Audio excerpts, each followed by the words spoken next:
मेरी बात अच्छी तरह समझ लेना, कभी भी कैपेसिटर हो ना तो उस जगह पे करंट फ्लो नहीं होगा, पहले वो चार्ज हो जाएगा फिर आगे जाने बंद करवा दो।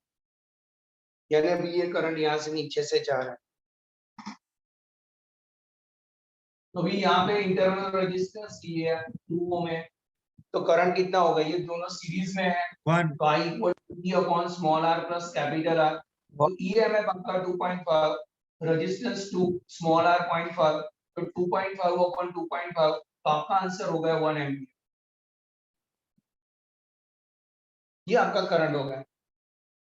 अभी मैं आपको एक सिंपल सा एग्जांपल दे रहा हूं, ये आपका पोटेंशियल इस जगह पे कितना होगा, ये सब पैरेलल में है, तो मैं ऐसा लिख रहा हूँ V इक्वल टू IR नीचे की ओर, तो करंट मेरे पास 1 है, रेजिस्टेंस 2 है, तो वोल्टेज मेरे पास 2 वोल्ट होगा। ये 2 वोल्ट यहाँ पे भी मिलेगा, तो V इज 2 वोल्ट, और यहाँ पे भी मिलेगा, ये है ना 0.5 इंटू 1 इस 0.5 हो जाएगा, 2.5 में से 0.5 सब्ट्रैक्ट हो जाएगा, तो 2 वोल्टेज यहाँ पे, 2 वोल्टेज यहाँ पे, 2 वोल्टेज यहाँ पे, in parallel voltage will be constant. अभी यहाँ पे तो करंट फ्लो हो नहीं रहा है, तो Q इक्वल टू CV होता है, तो Q तो मालूम नहीं है, तो भी C इज 4 माइक्रोफैराड है, तो मेरे पास Q इज 8 into 10⁻⁻⁶, यानी Q इज 8 माइक्रोकूलम। तो यहाँ मंथन यहाँ पे 8 माइक्रोकूलम चार्ज आएगा, तो आपका आंसर 8 माइक्रोकूलम चार्ज। पता चला आपको? सर हाँ बोल। આ કરંટ ફાઇન્ડ કર્યો ને એના પછી ફરી એક્સપ્લેન કરો। જો એકવાર કરંટ મળી જાય એટલે આનો પોટેન્શિયલ કેટલું આવે IR, આનું IR તો 2 into 1 એટલે 2 થઈ ગયા, આ 2 2 2 કારણ કે ઓલ આર પેરેલલ માં વોલ્ટેજ કેવો આવે? Constant. Yes, V is 2 voltage, V equal to 2 voltage, Q मालूम नहीं है तो Q equal to CV। यहाँ पे तो वोल्टेज यूज ही नहीं हुए, क्यों यूज नहीं हुए, वहां पे करंट फ्लो नहीं हुआ है, तो यहाँ पे चार्ज गया होगा, तो Q equal to CV। तो कैपेसिटेंस कितना है 4 माइक्रोफैराड है, और वोल्टेज कितना है 2 वोल्ट है, तो यहाँ पे 8 माइक्रोकूलम। पता चला आपको? हाँ सर।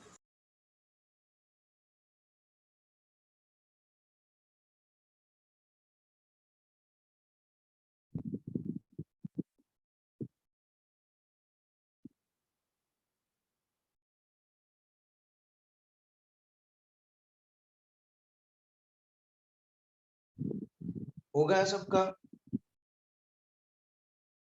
Yes sir. चलो अभी दूसरा question.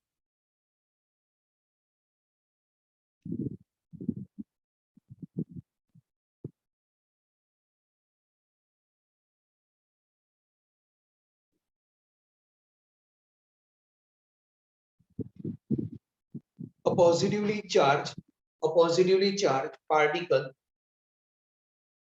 is released from rest. A positively charged particle is released from the rest in a uniform electric field. In a uniform electric field,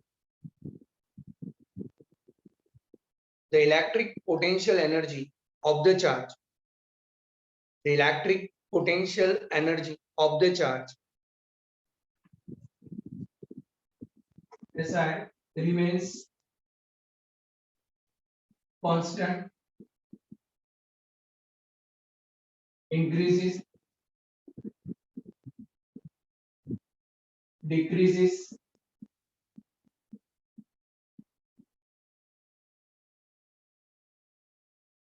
ऐसा है, और दूसरा भी डिक्रीजिंग यही है, पर दूसरा रीजन भी दिया हुआ है, मैंने छोटे पॉइंट लिखे हुए हैं।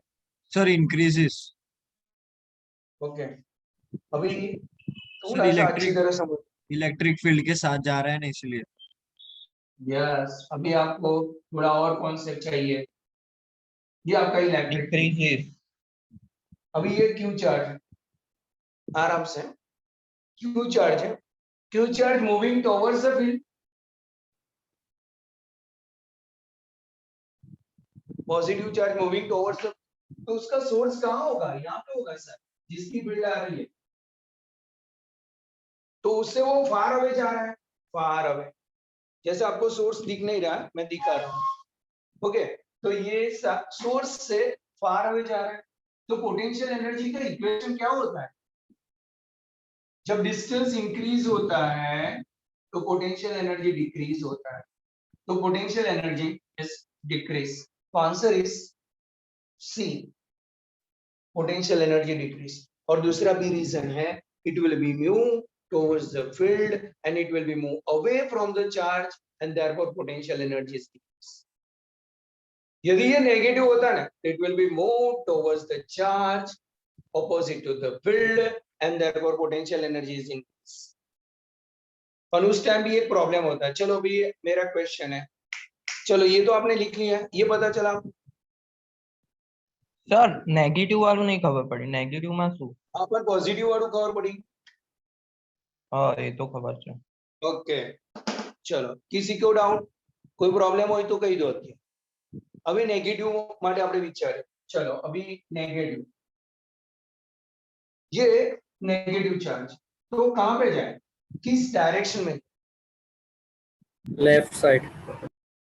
Yes, F equal to minus Q, force acting on a charge opposite to the field, यानी उसको जाना पड़ेगा यहाँ पे। अभी ये नियर जा रहा है, तो अभी मैं एक बात बता दूं, एक प्लस क्यू है, दूसरा माइनस क्यू है और आर है।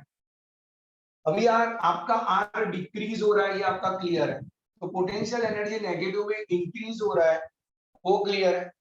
तो नेगेटिव में इंक्रीज हो रहा है, आप समझ रहे हो, नेगेटिव में इंक्रीज हो रहा है, it will be decrease, potential energy decrease. ऐसा ही आए, उसमें भी डिक्रीज ही आए। ये कम लोग को पता चला हो। ये नेगेटिव आया आपका, अभी नेगेटिव में इंक्रीज हो रहा है, यानी -10 का -20 होगा, फिर -30 होगा। तो ये इंक्रीज हो रहा है कि डिक्रीज हो रहा है? Sir final Decrease. Value decrease हो रही है। यस, वो डिक्रीज हो रही है, यानी पोटेंशियल एनर्जी उसमें भी डिक्रीज होगा।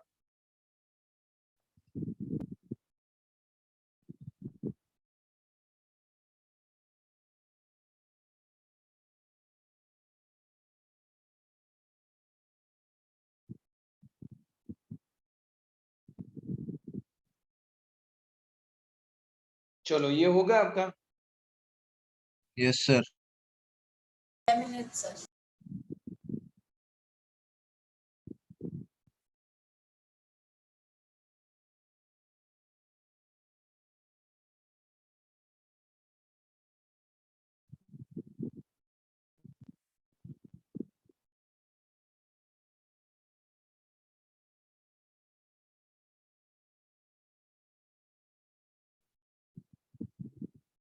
Thank you, sir. नहीं, ओके।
मैं क्वेश्चन आपको लिखा देता हूँ, फिर फिगर ड्रॉ कर देना, फिर मैं ऑप्शन लिखूंगा। तो पहले लिखो आप, figure shows some equipotential lines. Figure shows some equipotential lines distributed in space,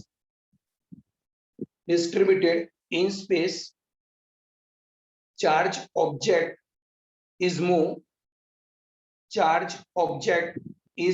from point A to point B. Charge object is moved from point A to point B. तो ये 3 फिगर है, ये figure 1 है, ये figure 2 है और ये figure 3 है। Work done in first figure is greatest. Work done in second figure is the greatest.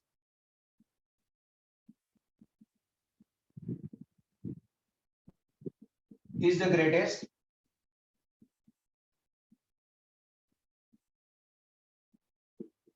Work done in third figure is greatest.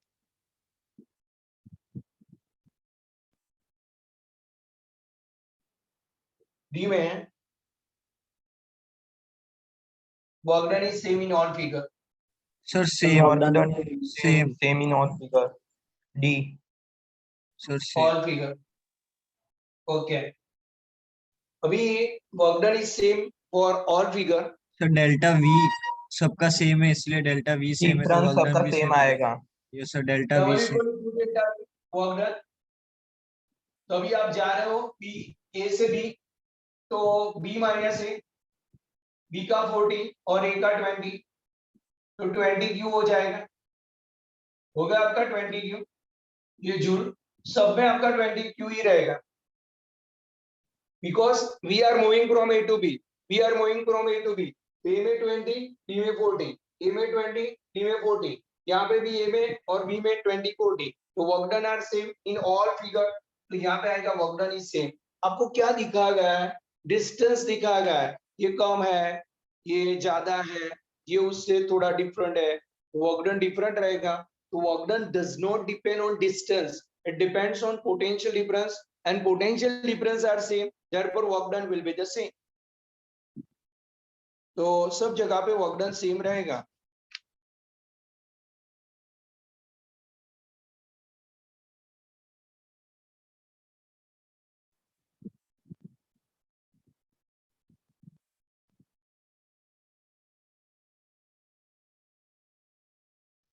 Sir distance ની ઉપર કેમ ના ડિપેન્ડ કરે? કારણ કે તો પોટેન્શિયલ આપણે જીક્યુ પોટેન્શિયલ સરફેસ આપેલા છે, તો પછી એ ડિસ્ટન્સ પર તો કઈ રીતે તું ઇલેક્ટ્રિક ફિલ્ડમાં વર્ક ડન ઓછું એ પોટેન્શિયલ ડિફરન્સ પર ડિપેન્ડ કરે છે, કારણ કે તારી કોઈ ફોર્મ્યુલા ડિસ્ટન્સ વાળી તો છે ને, એ તો મિકેનિક્સ માં છે, તો work done equal to force into displacement. હા એ વાત કરે। આ તો ઇલેક્ટ્રિક ફિલ્ડ છે, તો એને કોઈ લેવા દેવા જ નથી।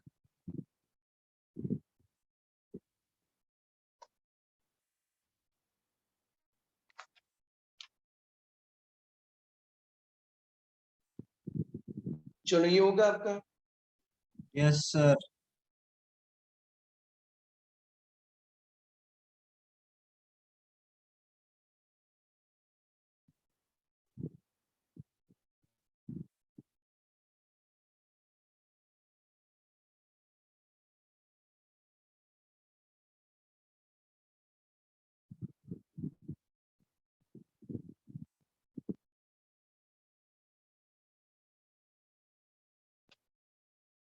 Equipotential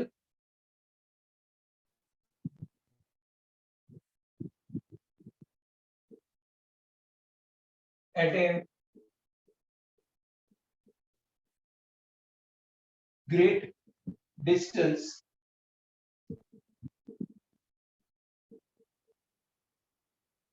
from a collection of charges, from a collection of charges whose total sum is not zero are sir spheres approximately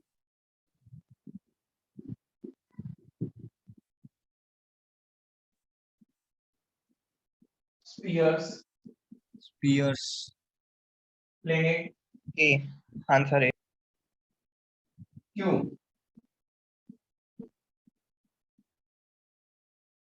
answer क्यों? ए क्यों? सर इक्विपोटेंशियल सेम, इक्विपोटेंशियल दिया है इसलिए इलेक्ट्रिक पोटेंशियल भी सेम हो जाएगा सब पॉइंट पे, इसलिए सारे तो मैं सरफेस मतलब सर सारे मतलब जो भी सरफेस हो गया ना वहाँ चार्ज मतलब कांस्टेंट मिलेगा हमको। Sir sir electric potential large distance पर प्लेन बनी जैसे।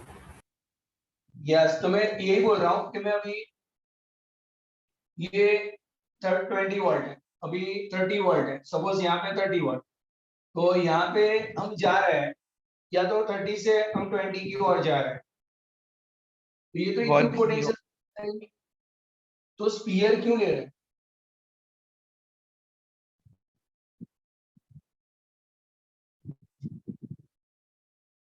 ऐसे भी हमने ड्रॉ किया है ना, प्रीति को मालूम होगा, प्लेन सरफेस ऐसे सर इक्विपोटेंशियल से। सर स्पीयर में पॉइंट चार्ज सब जगह से एक ही डिस्टेंस पे होता है इसीलिए। हाँ सर राइट है। ये इक्विपोटेंशियल सरफेस कहाँ पे भी है, तो जैसे मेरे पास पॉइंट चार्ज, अभी आपका सेम डिस्टेंस पे इक्विपोटेंशियल सरफेस इजीली गेन करेंगे, it will be more infinite distance, कहां पे भी जाएंगे तो हम स्फीयर ड्रॉ कर देंगे, तो sphere is a best for equipotential surface at very large distance. तो वो पॉइंट चार्ज के लिए कभी कलेक्शन ऑफ ए चार्ज, यानी सो बहुत सारे कलेक्शन हो गए, तो उसके लिए इजी रहेगा equipotential surface is sphere type, okay, इसलिए हम उसको स्फीयर ले रहे हैं, तो उसका आंसर स्पीयर है। और आज है ना कंप्रेस करके ये रख देना, तो यस सर पक्का रख दूंगा आज। ये हो गया।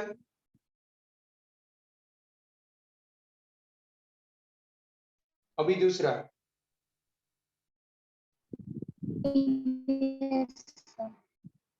हो गया, किसी को doubt? No sir.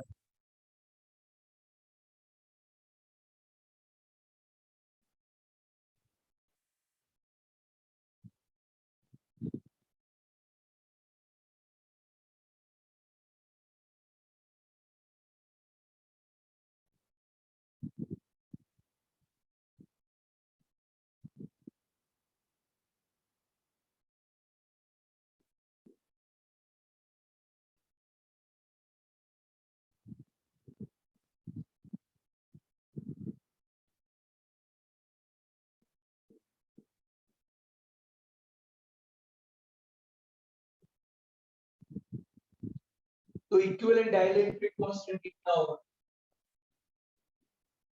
Equivalent dielectric constant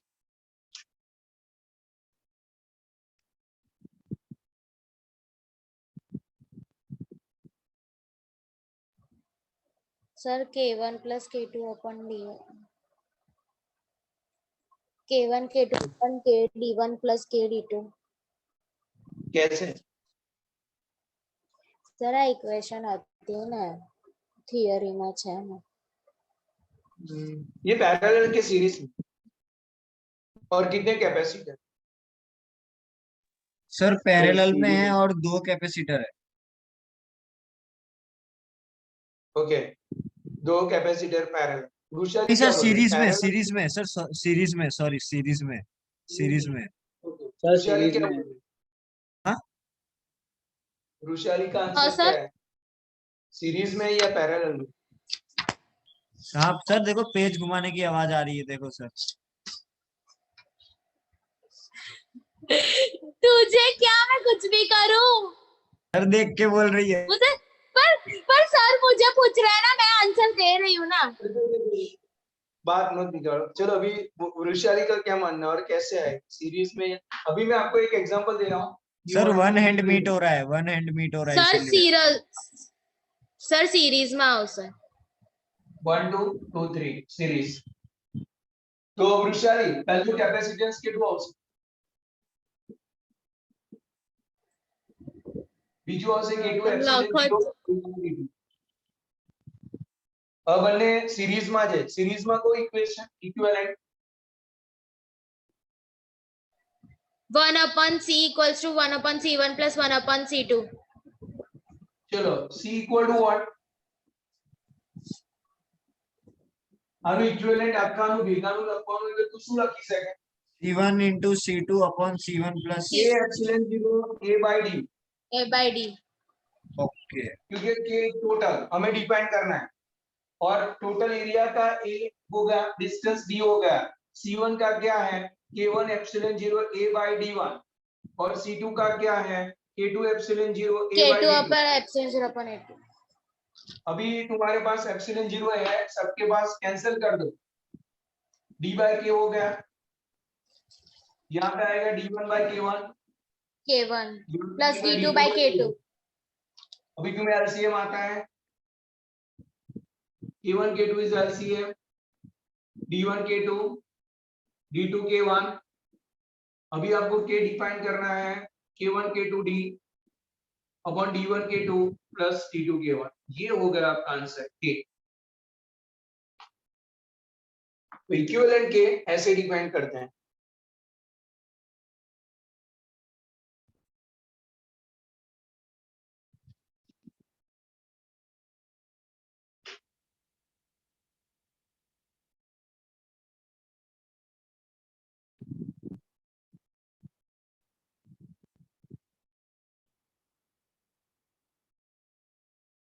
हो गया आपका?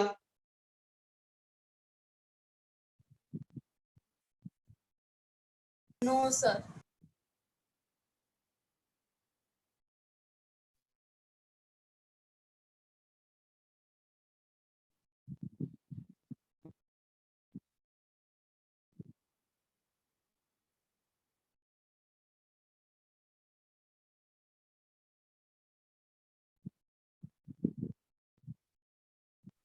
सर एक बार समझाए दो।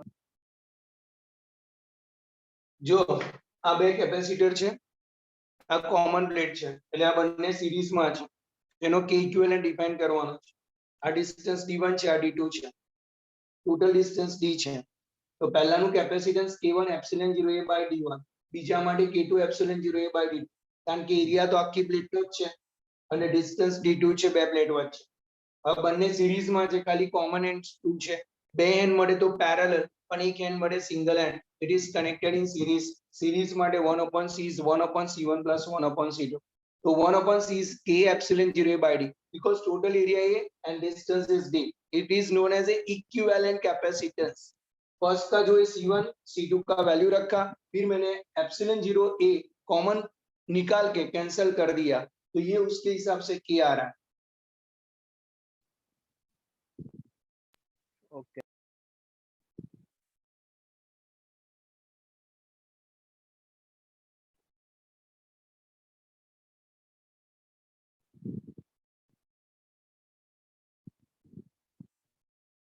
सबका हो चुका है?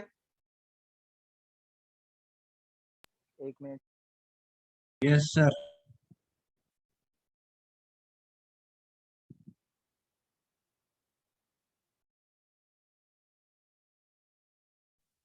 Yes sir. होगा ना? तो नेक्स्ट टाइम हम आगे बढ़ेंगे।